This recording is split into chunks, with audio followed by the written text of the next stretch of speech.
Adasi, ishlamasam bo'lmaydi. Ro'zg'ori ham teng ko'rinib qoldi. Askincha sizga yordam bo'lsin deyman-da. Ko'chamizni boshida kafe bor-ku, o'sha yerga ofitsiantlik qilib tursam dedim. Mahalla ko'y nima deydi? Qo'ysen-chi. Yoki menga ishonmaysizmi? Nima deganing? Senga ishonaman. Faqat bitta shartim bor. O'zim olib borib, o'zim olib kelib qo'yaman. Voy, aziz xotinim, ha? Bir minutga qarab oling. Xo'p, hozir. Mana menyumiz. O'zingizga nima ovqatli yoqadi? Mabodo qiynalib qolmayapsizmi? Tushunmadim. Ovqatlangani keldingizmi? Zakaz bering. Voy, bu yaqinlaringiz burningiz uchib turarkanmi? Mayli, o'zingizga nima yoqsa olib keling. Labbay adasi, hozir chiqib qolma.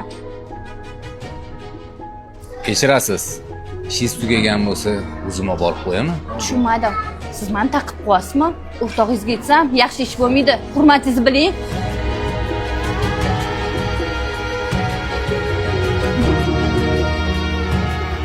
Onasi yaxshi ishladingmi, charchamadingmi? Rahmat, dadasi yaxshi. Sizga anchadan beri bir gap aytmoqchi edim. Umid o'rtog'ingiz bor-ku, har kuni gap otadi. Kamiga ishxonamgacha boryaptilar. Gaplashib qo'ying o'zingiz. Tushunmadim. Bu nima deganing? O'rtog'imni men sendan yaxshi bilsam kerak. Yoshlikdan katta bo'lganmiz, o'rtog'im bunaqa inson emas. Voy, bu namuncha o'zingiz olasiz. O'zim olib borib qo'yaman. O'rtog'im bilmaydi. Yana sizmi? Afsuski o'rtog'ingiz kimligingizni bilmaydi-da. O'rtoq? O'rtoq, sen hali noto'g'ri tushunmagan. Menga tushuntirishing shart emas. Xotinimni hamma aytgan gaplari to'g'ri ekanda. Yoshligimdan katta bo'lib, orqamdan ish qiladigan bo'ldingmi? Maras!